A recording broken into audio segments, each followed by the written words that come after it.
Archers, attack! Keep firing! Let none escape! Another down! Do not relent!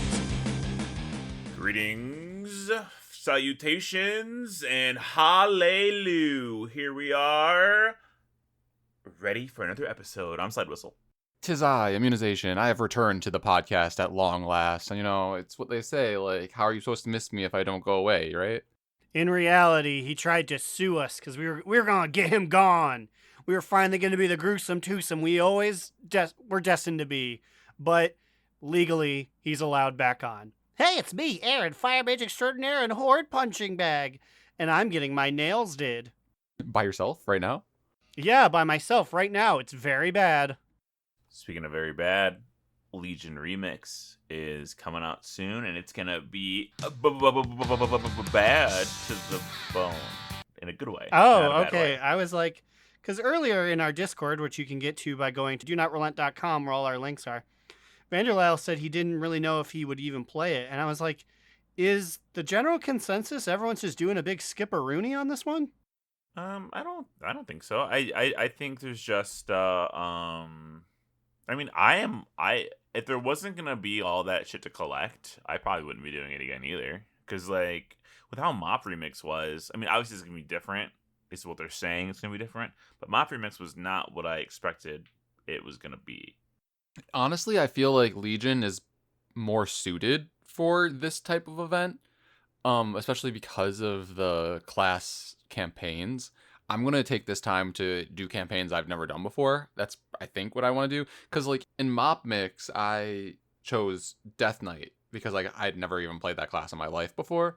So I'm curious about, like, what I'm going to do this time. I might do a Demon Hunter, actually. I was thinking about it a little bit. Slide, you said that the campaign is good, right? I love the campaign. Other people on the internet were saying that the Demon Hunter campaign is one of the best. And I've done a bit of a lot of them. I like how the Warlock one started. I like the Shaman one feels really, really good in a different way. But the Demon Hunter one, it's a lot of fun choices to make. It makes sense considering they have to pull important people for every class for these. But Demon Hunter, like, that's his story. Regardless of the demon hunting story, Illidan is an incredibly important character in the general narrative. So it's cool to be going right there with him, as opposed to Mage, where it's like, for whatever reason, Khadgar never decided to show up. So yeah, Archmage Karanos and I get to search for puffs for Meryl Fellstorm's sensitive nose. Illidan doesn't really do that much, if I remember correctly. I think he's just kind of lets you do whatever. He is there, but he's not like the guy. I often forget how late in the narrative he actually shows up. Like the fact that don't you see him for the first time at the end of Nighthold? My brain is not remembering because I'm pretty sure I'm pretty sure Gul'dan he has like a big rock that he's in. The crystal that he kept him in, he like has it with him at the top of Nighthold. And that's the whole thing is he's like, you'll never beat me. And that's when Illidan breaks out and he goes, I'm here now, Skull Crush again. Is that what happens? Don't we get freed before he does? I believe so. Once again, I'm no demon hunter, but what I remember during my time on J.K. Rowling, I believe you all get freed, and then it's like, shoot, we got these guys, but we didn't get the big guy. I guess it would make sense because you would need to be because like they were available on release of Legion, right?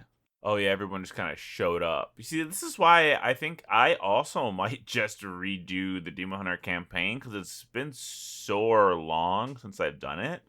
Okay, yeah, you talk with his soul for instruction. So like, okay, so his soul's like, do this, but like I think his talking head is like there for some of it. But yeah, big fan. Maybe I have to do the priest one again just to remind myself exactly how bad it is, because I feel like I haven't been hard enough on it, and time has made me less critical of it. I know it's bad. It's like probably one of the worst things that they've ever done to a class. It's just so embarrassing. Like, why would they write that? Like, we're supposed to be a champion of Azeroth. Why are we shit on like this? Yeah, give the final act there. What makes it so bad for the people who haven't heard this before? Basically, the priests are like, oh no, we're being invaded. We need help. Someone come and save us. And then the Paladin Order Hall comes and rescues us. And I'm like, we didn't need, why do we need rescuing? And then apparently, I was reading, because I've never done the Paladin Order Hall campaign fully, that like part of their campaign is debating whether or not it's even worth their time to save the Priest Order Hall. Yeah, because it's like, oh, we're rebuilding the Order of the Light under Light's Hope Chapel. And it's like, do we dare use what little forces we have now?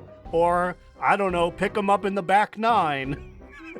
my man Tyrion Fordring, before he got big squished, was like, I don't know, what's a priest done for us?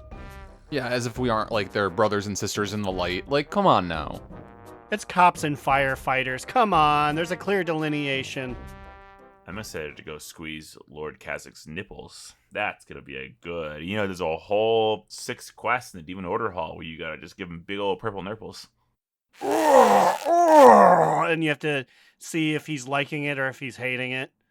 And then remember that cave on the Broken Shore where there's like one random demon guy? For demon hunters, there's an extra cave where you just go there and you can squeeze them at any point. And once per week, you can get blue or purple nipples, which translate to blue or purple chess. Purple nipples! Do you guys want to squeeze some nipples? You want to squeeze some demon nipples? Y'all want to milk some demons? Ooh, let's milk the video the deep dive that they deep dove into, which felt like an okay dive. We got some things we didn't know, maybe. Yeah, so it was on Tuesday, I believe. They just gave us a maybe, was it like somewhere between like around like 45 minutes of content or something like that? It was 30 minutes and 11 seconds, if I remember correctly, if I looked at the wrap-up video, the VOD, if you will. Yeah, and it was interesting. I thought that the way that it was presented was nice. I feel like the voiceover of all of it was very official. It felt like the old like Zone intro voiceover, like because it wasn't the same guy. No, that man he is dead. Yeah, that man is dead. I believe it was just in the manner of him. Yes. But I was going to say voiceover especially took me back because, and I don't know when this happened, maybe it's been later than I realized, there was definitely an era where like we're bringing on everyone who has anything to do with the world of Warcraft. So like this presentation, instead of voiceover man talking over footage, it'd be like, here's Jen, junior artist, and Michael, like Blizzard Page. Interesting that we just got Ian and Metzen to bookend the thing. It was a very game-focused effort, which I hate to say, I do appreciate.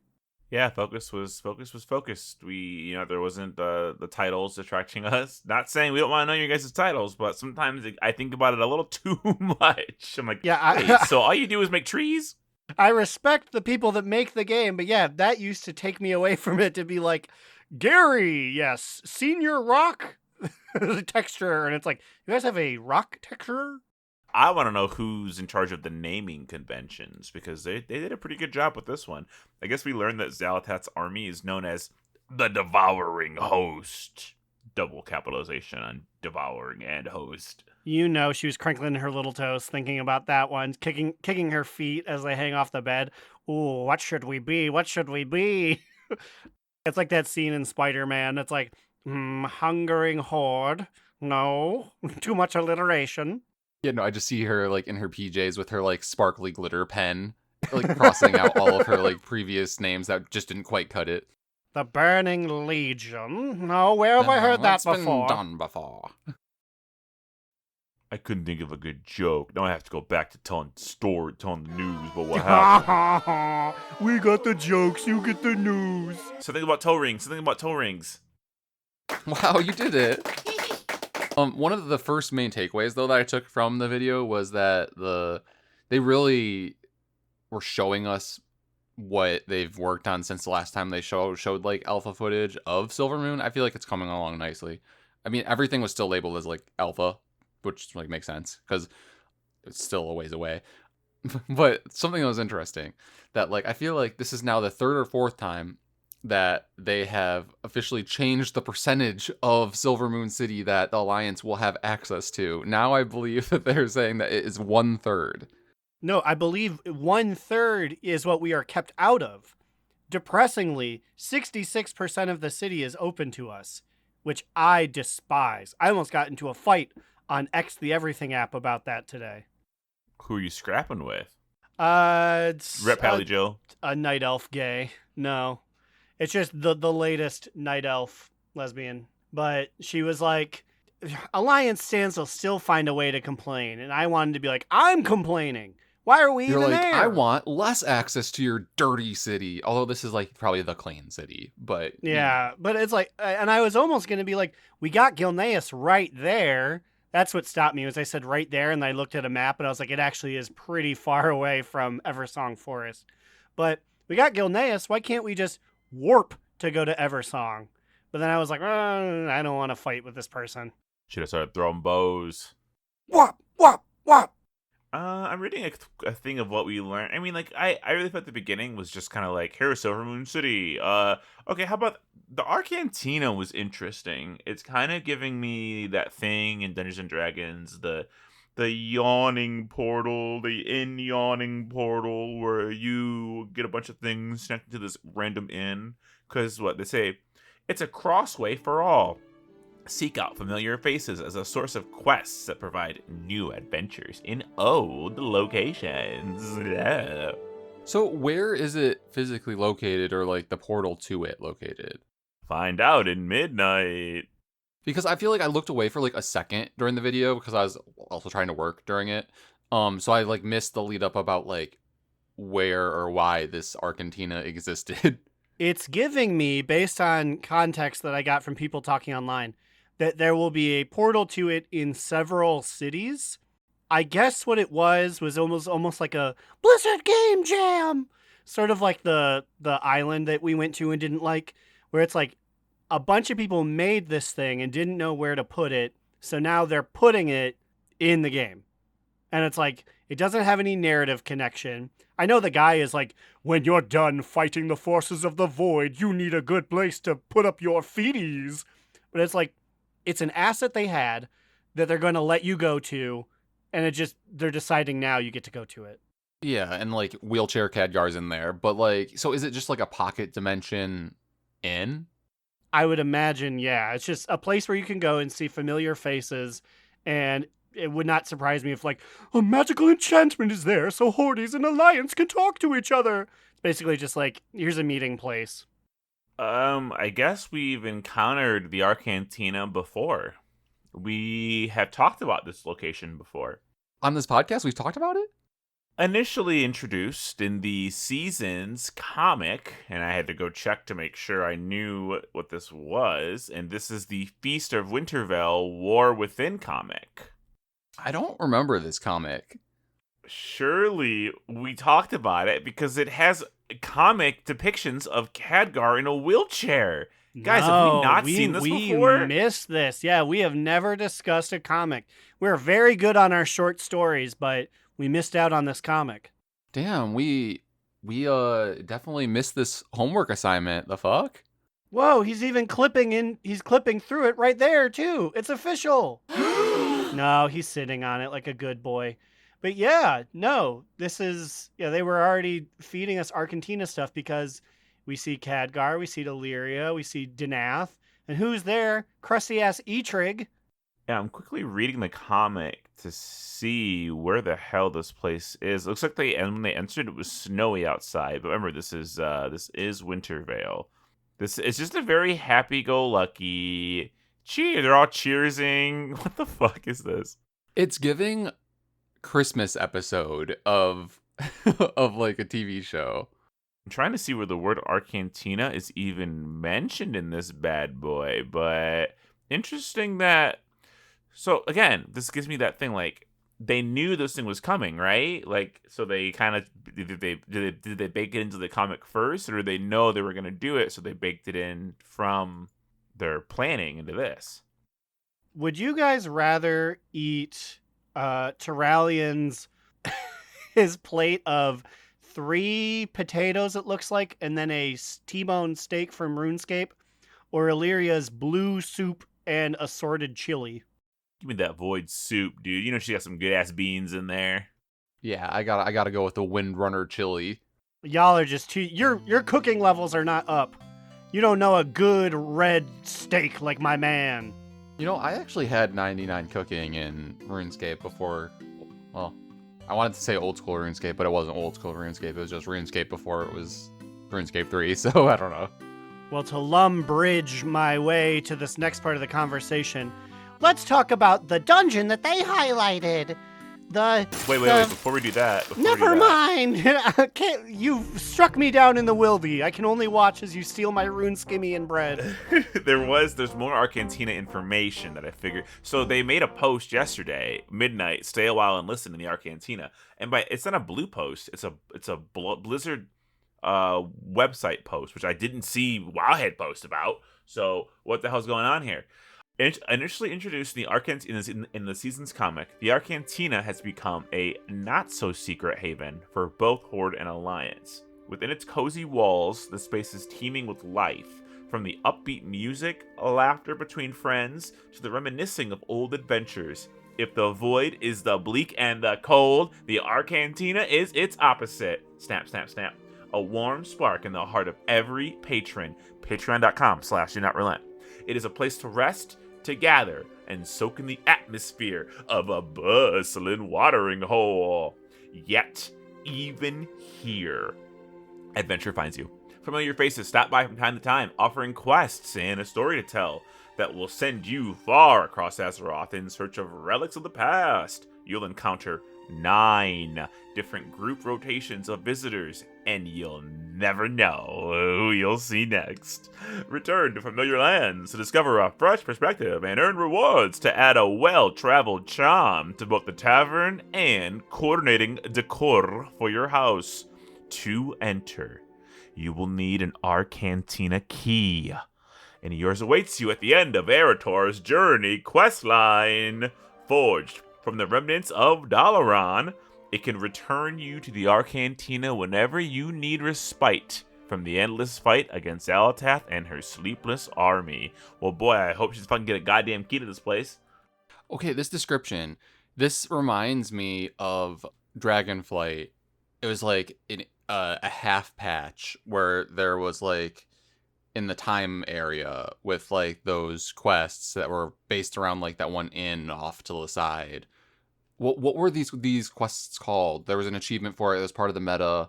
Ian's Fringe. I have to talk really fast because someone's car alarm is going off in the background. Go south the robbers. They're bipping out there. They're bipping. Nuh-uh. I heard a car robbery that turned into a murder. I was yelling too loud. I thought it stopped. It hasn't stopped. But I heard a car robbery that turned into a murder the day after my wedding, so I don't take a step out of this building if I don't need to.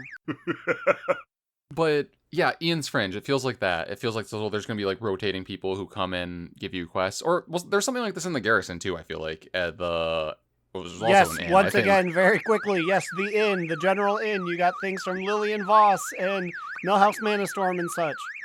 I feel like it's getting louder and faster just to fuck with you. But yeah, I feel like this mixed with all the player housing stuff, I feel like Midnight's is shaping up to be a very like cozy expansion, if that makes sense. It is simultaneously, we're under fucking attack! And under fucking attack from the void! And then also like, I gotta make my bed. Champion, pass me my weighted blanket! What the hell? When did they post all this shit? So then there's a second one about join Erator for a new journey at midnight. And they basically say, Alonza's foul. You know that, man. That's your priest buddy. He has requested you recruit Erator for this continent-spanning adventure to find relics of the light used by priests and paladins at the Sunwell when their reserves run dry. Interesting. So I also do feel like the timing of the Legion remix is also very timely because I think a lot of the things from the Covenant campaigns are going to tie into all of this. Yeah, it seems like it. They even tell you, kind of weird that they tell you where you're going to go. They're like, you're going to go to Let's Hope Chapel, Scarlet Monastery, Hammerfell, Blackrock Mountain. Are we talking about Erator's goofy-ass journey? Yes. That is very funny to me. I just need to say, they'll pull it off well, and I appreciate it. Because they said, there are 3 distinct journeys you can go on. Zulaman, the magics and mysteries of the Haranir, and what's Illyria's kid doing? They treat that as the same level of like a leveling area. It's like, I don't know, follow him, see what he does. He does little goofy adventures in one place, he goes goofy adventures in another place. If this was Dagran before they introduced it, even if they do it after Dagran, we'd be going crazy. So as much as we wanted Dagran to grow up, there's people who wanted Eretor to grow up and they want to see what he's up to. I guess the difference being when Dagran was first established, he was a little baby. He was a fresh slate. They've introduced it like Eretor is going to be discovering his journey as a paladin. Was he not already a Ret paladin? The moment this guy showed up, he was in like tier 2 set with like a big fucking yellow sword. I'm not super interested to see what he does as a paladin because I assume he's been it for like the last 15 years. It's like when a kid shows up wearing an Iron Man costume. You're like, okay, buddy, one day you're gonna be Iron Man, but now he's actually has to be a paladin. He can't just be sitting on his ass all day, fucking eating Doritos and looking at pictures of Zalatat's feet. Now he gets to see the feet in person. He's gonna get tempted by them. Those purple beauties are gonna try and sway him from the path of the light. But I'm also realizing, because you said Dagran, and now we're talking about Eretor, it's like 2 of the 3 of these new expansions in this trilogy are introducing a new, I don't know if we consider them major, but like, I was going to say major characters of like the next generation. So do you think that there will be another, like a similar next generation character introduced in The Last Titan? Yes, and you're not going to enjoy who it is. It's Argus. And that's Thrall's second fucking kid. It's Thrall's kids are going to take the reins on this third one. You're actually right. That's why Messin's back. Because the other one, who I always thought was blue, and when he wasn't blue, I was really sad. The older one, you walk around and he talks and stuff, and he has his own voice actor in the Orc Heritage Armor quest. By the time The Last Titan shows up, the younger one that Courtney named will also be of age. So they're going to be leading it. And then Thrall's going to take a big beefer. He's going to die. And then they're going to look you in the face and say, Duroc is just as good. Honestly, I'm weirdly okay with that for a couple of reasons. A, get Thrall the fuck out of here. B, it's weird saying this, and I think for the first time I can say it and mean it. It has felt pretty alliance-centric in War Within. We're really only hanging out with alliance people. And now the Horde have to look us dead in the eyes, and we're like, guess who we're hanging out with next, bitch? That's right. Turallion and Illyria and their son Eretor. Like, what are y'all getting? Like, Sylvanas will come back eventually, and then they're all gonna go rah rah rah. But until then, kill Thrall, make his kids do something. Yeah, I mean, I guess you're right. I mean, maybe we've had it too good for too long, and including up to the whole like now having access to 2/3 of Silvermoon. Dagran, the whole Dagran, Magni, like there's so. I guess, yeah, I appreciated the dwarf story. I was like, this is the worst thing though. It's like, and I know that they're like the front runners, but it's like when you say it's been alliance focused, it's been like tall, pretty people focused, and those aren't the alliance stories I want to hear. If anything, it'll be nice going back to Legion when fucking the Draenei got to lead a quest line or two. I missed when it wasn't humans and elves. Yeah, Aaron, we mean like the people who have like been paid dust since we've been playing this game, basically. Well, that's why you should expand your boundaries and play more than the same things over and over again. I can't even. I played 3 different races, and all of them have been getting booty butt cheeks. I guess the gnomes got stuff in BFA, but even that was just an introduction to a different doo-doo race. Yeah, and like, even that is like, oh, your king is now in a coma. And have we heard from him?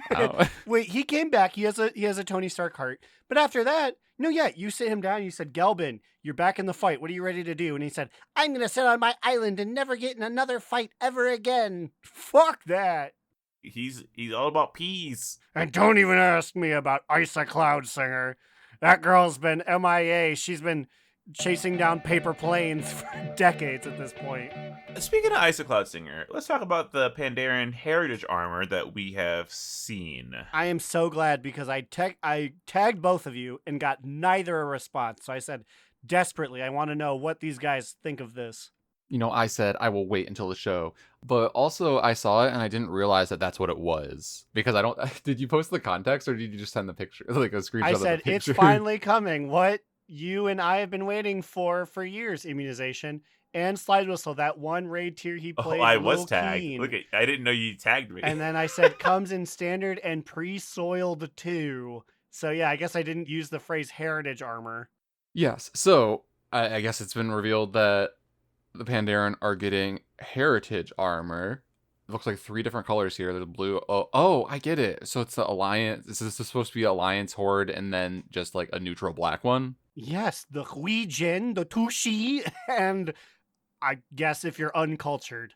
If you are that one man who leveled to max by like picking flowers on the island. Exactly. So I'll let the Pandaren man answer first. Like, what are your thoughts on how? Also, you're going to need to describe to people how it looks. This is an audio podcast.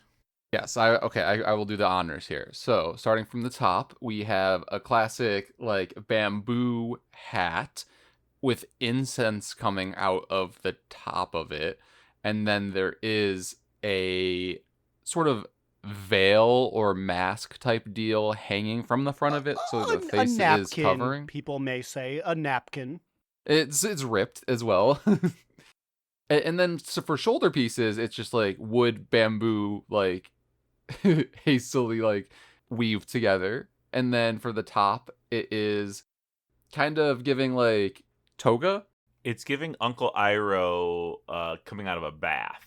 Like maybe he just like half dressed and he's got like a little half shoulder slip going on. Yeah, so it's only covering one arm and then like half the chest going down, basically. And controversially, the left titty is out. I gotta assume that we pull this up and snug it on a Booty ATW, where will we get our first furry nip slip? Honestly, this entire fit is kind of giving drunk, which like that's fair. Oh, it does kind of look like Master Baraicho from Mortal Kombat. Do you like his drinking things on his hips? Yeah, that's why I brought this up. Like attached to the belt, there is a mug, a kettle, and some chopsticks attached. I think that honestly, this entire thing is camp. I appreciate it. I will be wearing it. The pants are fancy looking too. Yeah, they are very flared. And then the shoes, you can't really see them because the pants are so flared, but it looks like they appear to be sandals of some sort. But like, it should be like this because the heritage armor made for this specific race. It looks like they seemingly fit properly. I don't really understand why a bear needs sandals. If I'm being completely honest, I do like that you now have the option to wear them, but from a perspective reason, it'd be like putting sandals on a Draenei hoof. Wouldn't you just walk funnier if you had a block of wood underneath you? They literally always have sandals. You can't even be naked without sandals. Sandals are hard. They're like the Chinese ladies that bound their foot to make weird, funny little feet. Pandaren culture, the moment you're born, before you even get a name, you get a pair of sandals strapped on your feet. I will say, I'm not the Panda Man, but I feel like I'm Panda Man number 2. Having a panda who's been in rotation since Draenor. It's all right. I can't get over the napkin. The napkin really takes it away. And I'd be willing to wear the hat with the incense if the napkin wasn't there, but obviously it's going to be attached because that's the set. So it makes me sad. I don't hate the face cover. I've seen a lot of people call it a napkin and say it looks gross, but I'm like, it's just like a traditional like Chinese dynasty like ancient face covering. I will like, say this. I think it'd be better if the fabric was stitched into the hat. The fact that we have a little chain that connects it and it really only obscures like the mouth and neck area. That's what I don't enjoy. I think that's I would be willing to bet that they were basing this off of some traditional look because I'm fully willing to get canceled. This is like Chinese like warrior monk gear. Just as an aesthetics man, that's all I have to say about it. I mean, sometimes you know that they do have different versions of different pieces of a set. Maybe they would have like a headpiece that is with and without it. I guess also, and I'm a warrior, so it's not going to work for me. But if you're a monk, I mean, God, you got 17 varieties of this hat, anyways. So just wear one of them. So my question is, Immune. Metaloid rolls up to raid. Is he rocking? You know, I'll leave it open ended. Which one of these three might he be rocking? I don't want to limit you to just the two that are his identity. I feel like the black one probably would go best with most other things that I have rocking. It's just most neutral, but I feel like I have to rock the blue one. Rock that baby blue. I would agree, yes. On my best days, I could rock some horror revealed some Oh alliance. my god, double agent.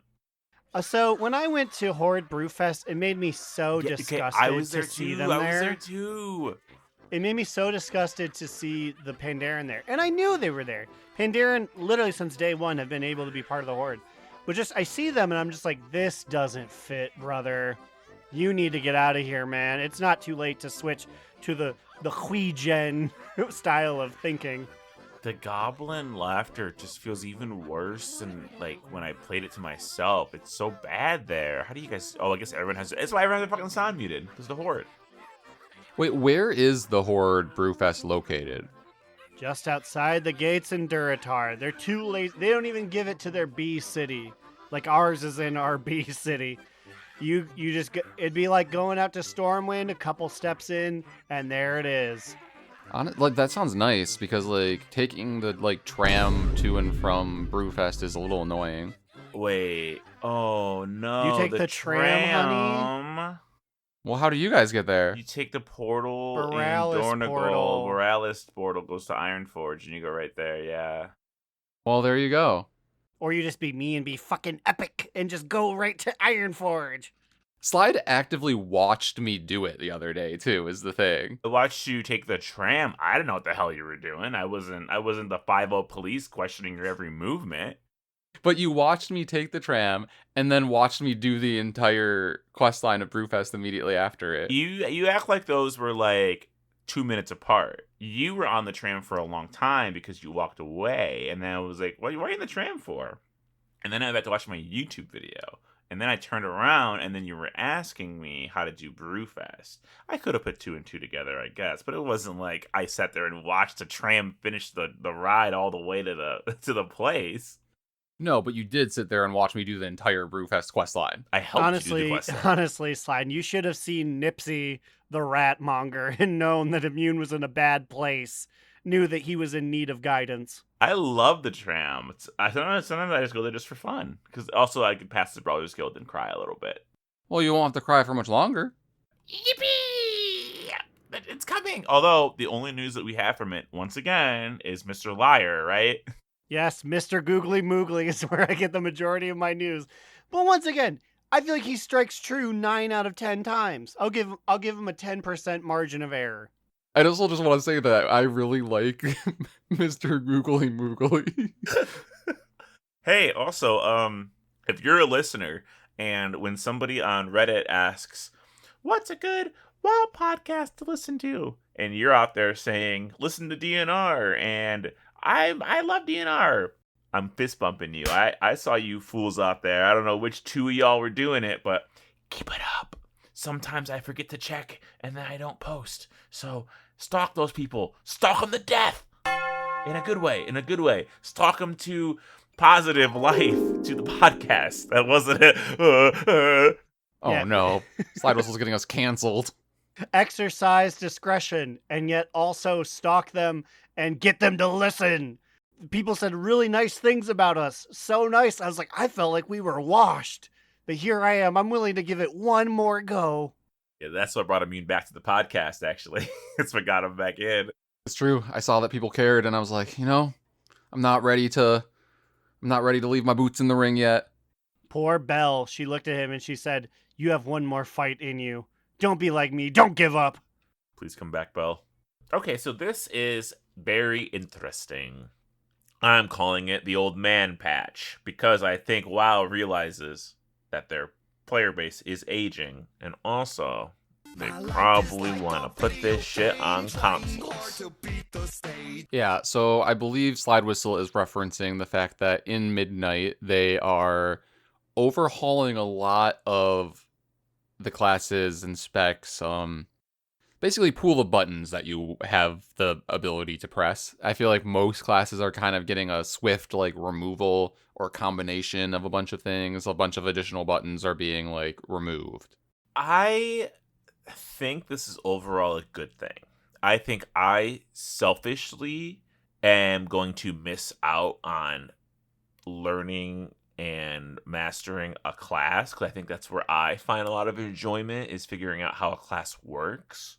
You know, I think what really happened here is that they saw that BM Hunter, our main rotation with Dark Ranger, has more than 3 buttons. So they're like, we got to do something about this. There's like 6 or 7 buttons in the rotation. We got to cut this shit down. It's tough because I don't want it to be enhancement shaman level of buttons, but I do feel bored by classes that don't have a bunch of them, like some hunters and stuff. Like when I was granted, I was not using it to the best of my ability, but when I was leveling Marksman Hunter Blooper, he had maybe 4 or 5 viable attacks. I remember just kind of going on a snooze cruise. If you don't give me, let's see here, 1 through 0, if you don't give me at least 10 viable buttons, what are we doing? I think a lot of what they were talking about too is that in particular, like some classes, like I think Slide you were saying Unholy DK has like 8 buttons that they need to press just like in their opener before they can even start doing a rotation. And I think that's like one of the main things that they're trying to like cut down on. Yeah, I call it summoning soup. You're like, okay, big guy and his little guys, and here's the buff for that, and here's my weapon buff, and so like it's hard. So they made another one of those posts, and it's actually a pretty big post. I would recommend seeking it out to read all of it, but I'll just read a little bit of it. It says, one thing we often hear is that there's a high level of complexity in WoW's class and combat design. Classes have a lot of abilities to manage, and it can be tough to find comfortable keybinds for them. Lots of buffs and debuffs in combat, requiring concentration, and like if you don't have like the weak auras, and if you don't know to look in your upper right hand corner, like when I'm at work and I'm playing, I don't have weak auras, I'll just like scan my like thing, and like I kind of get used to it. Like I can kind of do that, but like they go on to say that like new players really struggle with this, and even players who are just trying other things out, which is true. We try to get quite a bit of people to play WoW, and pretty much all their complaints were, I don't know what my buttons do. Like 6 people have said this. To be fair, Alex B said his big hangup was, I'm just trying to watch the football game on the computer. Well, I mean, that's also very important. I'm sorry. Yeah, he said, this is fun. I'm glad you guys like this. I'm trying to watch a football game. So, wow, when are we adding live football feeds into the thing? Honestly, that could get a lot of people invested. Honestly, put some sports on in the Argentina. What's the game that they play out at their academy? Ooh, Talon ball, talon fly. Talon toss. Talon toss. Let's put some fucking talon toss on here. I want to watch some talon toss while a moderately attractive woman gives me a haircut. Let's do this shit like it's a Lady Jane's. Get that haircut in. Did you know that Lady Jane's exists? There's Yeah. a whole hell yeah, Lady Jane's brother. haircuts for men, right? Hell Is that yeah, what brother. its full Christian name? Because I'm not gonna get a haircut unless you put on some fucking football and some lady that looks like my aunt is cutting my hair. Yeah, very important. You have the lady with the crazy spiky Karen haircut doing your hair, so you know you're in good hands. Real talk though, like if they actually had sports in WoW, like talon toss or like some sport that all of the different like cities could potentially play, and they like had like a stadium that they went to play it in, and then like we could spectate it, I feel like that'd be kind of cool. I will say this may be, dare I say, one of the good things AI is useful for. They could just make AI football teams or Helen toss teams. That way they don't have to do too much work to manage them because they're like, who cares about this? But then we can also just go sit in the Argentina and watch these robots play. But yeah, basically they're looking at a bunch of stuff. They're looking at like high APM classes, which are physically demanding and uncomfortable, which I will say is one of the reasons I switched off of Feral at the end of Shadowlands. I love how it plays so much, but when you play it well, you have to ram, jam, slam your buttons quickly. They're also getting rid of Blood Talons, which I don't like, but it's fine. It's whatever. I'll probably used to it. Are they also getting rid of bees? Bees are on the table to be cut, which is honestly good. That's quite a trade-off. That sucks. So they're going through every single spec, guys. All of you. I don't even want to talk about all the things that got stolen. What are you losing? What are you losing? Well, now you talk We're about losing it. Phoenix Flames. Wait, first really? First they took away my floating orbs. Now they're taking away Phoenix Flames. It's like I never fucking wore Phaelmalorn for 2-3 years. So Phoenix Flames, is that the one that also like AoE like confuses or dazes? No, Or, but I feel like I've asked this before. They I took always get that them too. confused. They're taking that too. Alex Strauss's Fury. So my 7 button, where I shoot a giant fire dragon head and it confuses people, that's gone too. So I was reading it on my phone, so it's incredibly condensed and vertical, and it took me 45 minutes to roll down to mage. But essentially what they're doing is, it's almost like they don't like the slot machine aspect of fire mage, and it's like, brother. But that's kind of its whole identity. Yeah, like that's what people like you about do. it. Yeah, that's being a fire mage. So they're trying to take away, like, I don't even know. I'd have to go and read it more, but they took away a bunch of stuff, Phoenix Flames included, to like do the slot machine, like cheat the numbers aspect. So a lot of it is they really just do want you to get lucky with Fireball. And I was like, Yeah, it's going to be interesting. I mean, so this is going live on the alpha, which I think launches tomorrow? Today? Maybe I'm wrong on this timing. It's soon that it launches, but they have a bunch of review forums set up so that people are going to be in there fucking telling them what they do not like. I'm actually curious to look at it because I haven't done that much of a deep dive into it. I know that like BM Hunter, they are removing Call of the Wild, which is like one of our main cooldowns if you spec into it. And I think that they're removing Killshot too. And they're like making that a marksman specific thing. It's incredible how long the patch notes are. Because, I mean, 40 specs worth of changes is intense. I will say, I am a little excited because I think this will be finally what gets me to play Rogue eventually. I'm going to try to dabble in Rogue a little bit, and now I can retell. But Rogue has always been one of those ones where I'm just like, my brain does not comprehend what you want me to do because I've never played a Rogue competitively before. I will say, if you can get into Assassination, I have a lot of fun on Gelbin 2. I don't know what it is because, like, I've played Feral, Druid. I've done other stuff that has combo points, but Assassination, something about that just feels very fun. So that is my suggestion. Cubby Bub is not here, so I can say this out loud with confidence. Do not play Outlaw. Maybe they'll fix it in this rework. It's stinky. That's exactly why I'm looking around. Justin Bieber is an outlaw rogue, and I do not like any of how it plays right now. Granted, I'm only really doing quick spurts in Corn Dire Brew, but it's pretty bad that even in Corn Dire Brew's 2-second ass fights, I'm like, I'm not doing anything. The fact that you have to face your enemy as a rogue, I'm just like, no thank you. As an outlaw. Oh yeah, because they specifically there was a Roll the Bones add-on that basically if you're playing Outlaw, you needed to have because it would tell you when to press Roll the Bones. Otherwise, if you pressed it at any point it was not ideal, you like lose hella DPS. Which also they're doing combat ad gutting too, which we'll see how that goes. I'm curious. Yeah, they basically said that they were removing all combat add-ons in Midnight, which is that sounds scary. But I'm curious about what that means. I mean, Ian literally said that like Weak Auras is like not being touched as bad as it sounds. Like, it's basically going to be like, if you're in the raid, it's going to, like, hide information from you. Or if you're in the dungeon, it's going to, like, hide info from you. That, like, I think this is more so for, like, the Northern Sky weak auras, which I don't even know if you know what that is. I have it.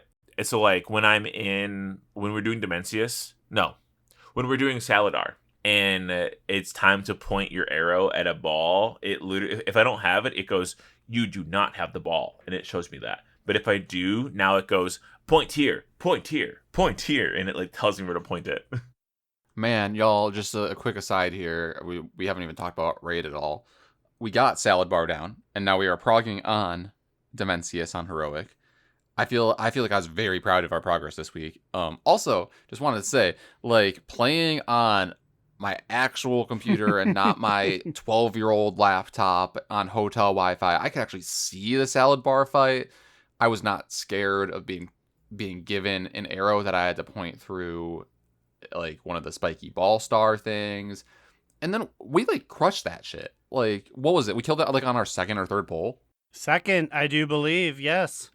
We whooped his ass. So I think we're going to keep whooping ass. I think we need more gear is going to be our thing. There's like I feel like half of our raid group is like 716 and the other half is like 700, I think. And a lot of that might be like healers. So I think, like, they always say like healers need the least amount of gear, but I feel like Dimensius fucking hurt. His massive AoE thing at the beginning is painful. It's crazy. Yeah, I mean, healers, they always say that the healers don't need the eye level because of, like, I don't think it as drastically impacts their, like, output as it does for GPS specs. But, like, in our case, it's the fact that, like, their stamina is lower, and I feel like it's harder for them to keep themselves alive. Yeah, I mean, Dimensius is no. I'm like eating my cookie and my potion, like, in phase 1, and I'm like, God damn, this shit hurts. But yeah, overall, I feel like we are pretty solid on phase 1 of Dimensius now, and I think next week we'll lock down phase 2. I do think that, like, I don't think next week we'll kill him, but I think that maybe the week after that. And honestly, killing normal Salad Bar and normal Dimensius was a good idea, just to get people in the mindset of what's to come. And then also, like, people got some gear. There was some stuff going out on Dimensius and Salad Bar that people scooped up to add to their eye level. So I think we're on pace. However, with Legion Remix coming out I was just about to say, we'll see if I even return. We'll see if my man Stinkbeard 3.0, if he doesn't distract me the whole time. Yeah, that's probably gonna put a bite that honestly might extend us a week, because people are gonna forget how to play. We are getting a damage buff, but my only hope is that when it was brought up during raid last night, a solid half of our raiding team said, "What's that?" So a lot of people, this was not front of their minds that Legion Remix was happening. Yeah, so it's releasing on this upcoming reset. Is that when it's coming? Yep. Yeah, and then we also, in the deep dive, we got an official announcement of when Midnight is dropping, right? no. At Wait, least so when we can start doing house stuff. Oh, so that's what they were saying. So, like, this December 2nd date is when player housing opens to the people who specifically got the pre-access? Correct. However, there is speculative, well-informed theories that say Midnight will drop in February 2026, which I honestly, if I'm being completely honest, I'm going to kind of hate that, because I'm using up a lot of my PTO for going home for Christmas and going home for a week probably to help my dad with his busted ass foot. So I'm like, guys, come on, push it back a little bit. Maybe March, April, maybe. Let me build up my PTO before I can take out my week. Yeah, so I'm just realizing, like, how, like, much time we have until midnight. I feel like that's a long time. We need more. We need more time. Speaking of more time, let's do a top 2 bottom boot medium mood. I'll go first. Okay. I have a top 2. People often say, nobody talks in World of Warcraft. Well, maybe you didn't try walking through the mage portal to go do your Corn Dire Brew. I don't even know why I was there. I was running my druid. Wild Seed was hanging out in the Mage Tower. That's where he's currently positioned when I log in to do Corn Dire Brew. And as I'm running through, another druid named Nadora is like standing directly in the middle of the hallway in front of the Borealis portal and goes, "Hey, hey." And it was like, "Hello?" And they were like, "How do I get to Valdrakken?" I was like, "What the fuck?" This was like recently? This was like during War Within? This was while you were on your laptop, while you were on your vacation, and I was playing WoW. And I'm just like, I was like, well, I have a mage, I can port you. And they were like, oh my god, that'd be great. So me and Nadora went on an adventure. Nadora's of Proudmoore. I also told them I would probably talk about this on the podcast. But also because, how often are you guys interacting with real humans in the world of Azeroth these days? I mean, I pug probably 2 full raids every week. Like, it feels like. So, like, but, like, that's not the same as, like, one-on-one interactions, I would say. And I'm not, like, as much of a trade chat warrior as you are either. Yeah, you're really not. But so basically, me and Nadora went on an adventure where I'm trying to figure out how the fuck we get them to Valdrakken and start the quest. So I got on my mage, I ported them to Valdrakken. That worked. And then we had to figure out how do you start the Valdrakken quest because they wanted to go to the Emerald Dream. And I was like, oh, hop on my mount. I'll take you to the big green portal. We go to the big green portal and they're like, there's nothing here. And I'm like, oh, fuck, what do we do? Well, so what do you do? So, like, I think Nadora just did they miss some quest lines? Was this their first character? Like, do you have to, like, when you're doing Dragonflight for the first time, do you have to, like, unlock these things? So they've recently returned. They've been unsubbed for like 2 years. So they didn't do any of Valdrakken. Well, 2 years though. Well, that probably, maybe it's longer than that. So basically, I was like, there's a big green port there, and they're like, not for me, frowny face. So then I googled it. I hopped them on my back, and we flew across to to what's the new area called? New Drasil Belemeth? Yes, near Belemeth was. And I was like, okay, is anybody here? And they go, no, nobody's standing here. It was basically an empty-ass dead area because they didn't unlock anything yet. Well, like, for them, was it just water? Like, was there anything there even? They could see the portal. They could see the big green portal, but that was, like, really it. So we did figure it out. We did figure it out eventually. It turns out the whole time it was just Chandra standing down by the Valdrakken fountain where the guys lifting the weights constantly. But it was cool. Like we hung out for quite a bit, and they randomly, like, we'll talk about random stuff all the time. Just like my favorite was I listened to your podcast. Are you Immunization? And I was like, well, you're close. That's my man's. He very clearly was impressed by Immune. He said, oh, you're the other one.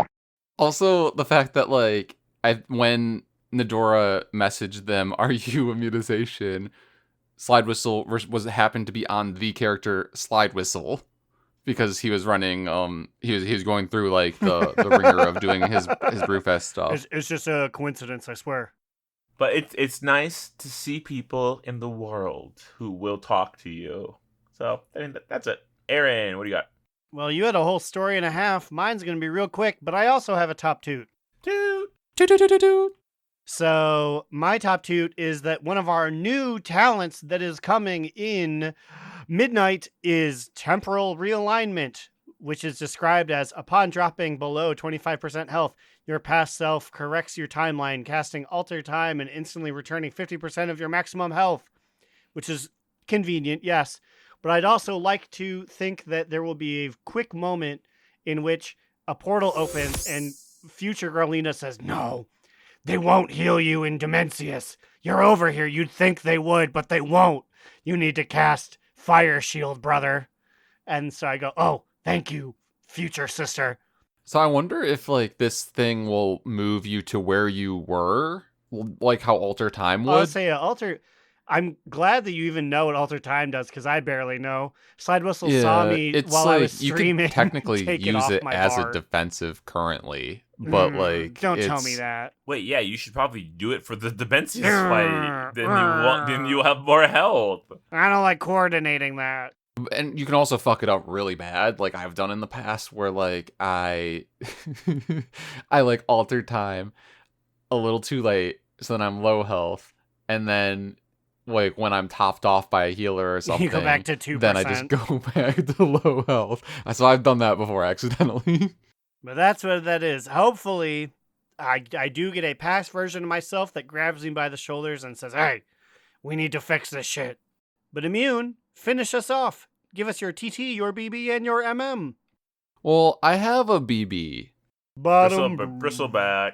I have a bristleback, and it is a little thorn in my side from Brewfest. It's not the fact that I forgot that there's a better way to port there, because, like, obviously I knew that. I feel like that's the whole reason that I have a Burrell's ring, but, like, duh. I'm just being dumb, I guess. But the part that was annoying me was these new quests were bugged as shit. I don't know if it was, like, an add-on that I had that was fucking it up, but, like, so, like, the quests where you are, like, preparing, like, pretzels and soup or whatever, like, it's, like, preparing, like, it's a quest line where she's teaching you how to do the things, which then you have to do for the event or whatever. It uses the mechanic of, it has a name, the evoker one, where you have to, like, press and then press again when it gets to, like, a certain level. Empowered. Yes, it uses the empowered thing on one of the quests. And for me, the yellow just was not appearing on my bars. Like, it was just not a thing. So I just had to, like, test out where I thought the yellow would be on the bar. And this might be because, like, a weak or something I have is overwriting it. But, like, why would it overwrite it in a way that makes me not being able to even see yellow on my cast bar? Yeah, I was watching you do this. This was after the tram incident. And there was no yellow. Like, normally there's a color that's a safe zone to put it in, and it was just red and orange. And you reloaded. You didn't log out, I guess, but that would have taken forever because you were in Brewfest. Yeah. Also, the Brewfest for that, like, hourly event was just freezing my computer. Like, well, obviously it's on WoW's end, but, like, there's just so much lag from all the people that were there. So I'm like, I guess Brewfest is alive and well, but okay, so I guess I will say that I like the general, like, additions to Brewfest this year. That's fun and all that, but, like, the quests were a little annoying. And also I will say it's annoying to try to click on, like, the food that you need to try to serve during the quest too, just because there were so many people there. Maybe it's just the timing of when I was there. I don't know. But yeah, just I guess it's about a mood, just because, like, the Brewfest quest annoyed me a little bit. Well, let's cleanse our palates by kicking it to people who annoy us very little. Dare I say, none at all. They are our loyal patrons. Their names include Ahoy Vince, Azarin, Digital Dave, asking Growlina to say, "For the Horde." Miskit the Orchidee Orc. Mitch wants to remind everyone that Rathian isn't daddy, he's a literal child. Crucifix, Alternator. Chris M., Saracen Hawk, Justin, give me back my PhD, Arcane, Remy. Every time I hear Chiodos, I get a full boner, and I wanted to hop off the bike before I poked you in the back. Kick Puncher, Baba Booey McGee, Sugar Bear. Time is money, friend. Dr. Foster, Grumpy Old Shaman, Jerome, Ali, Adorno, Losing the Patient, Gershom. Literally, Roblox is too hard. Roblox is too... Duff the Horde Pooper Cooper, Calcus. Cilantro, Alex A, Vanderlyle. Have a nice day. And Will, aka Tire, Trade Chat's fallen father. Join these lovely patrons. This show is provided 100% by them. By these days, now everything that we do set up thanks to these beautiful, beautiful people. The hosting, the hosting's very expensive. If you're a Lions Pride Tavern fan, they need fucking $4,000 every other week. That's a whole other story. What the fuck are they doing? Hey, look at me straight in the eyes. They are fleecing you, by the way. They're fleecing. I don't even know who they are. They're fleecing you. I think they're getting... I can't tell if they're getting fleeced. I can't tell who's getting... If, like, someone's lying to the guy who runs it. I don't know what's going on, man. Someone's getting fleeced over there. I don't know who. They keep asking for more, and it's crazy. And then sometimes, Fafford, you post episodes, and you're like... This episode lets you know that we're not doing one this week. That doesn't count. You can't number that as an episode. It's not an episode. You can't fucking take my money. That's not 211. You're lucky I like your old man banter, because you guys do really good old people banter. Like, big fan. Anyway, it wasn't the point of what I was trying to say. Yeah. We're doing another one of these bad boys. A Patreon episode is after this immediately, where we will be getting crunk and talking about, I don't even know what we're talking about. We're talking about something. I don't think we have any scheduled topics this week, so it'll just be wildness. Theme Parks Part 2. I'm gonna talk about Mike. This is gonna be my diatribe against Mike, and you get to hear it if you pay for our lovely Patreon, including 93 additional episodes. $5 a month gets you access to a fuck ton of backlog where you can hear some crazy stories. If I'm being honest, it's quite the collection over on patreon.com/do not relent. What about these two itty bitty yellow bikinis? Where closet can they find Yolfin? I just spent a minute trying to figure out what you said, and it was not registering. It was not clocking to me. I mean, you might be standing on business, but it wasn't clocking to me. You can find me, Alex, or Immunization on Twitter at NewEraAlex, or on Blue Sky at Immunization. You can find me, Aaron the Human, at TheBigAcheesy on Twitters.com, or watch me play Videograms at twitch.tv/AaronDNR. Goodbye, au revoir. Wait, what's bonsoir? Bye. And remember, Another down! Do not relent! Do Not Relent is a podcast within the 3HNC network, representing U.S. Proudmoore's premier podcasts. That was a very good wish.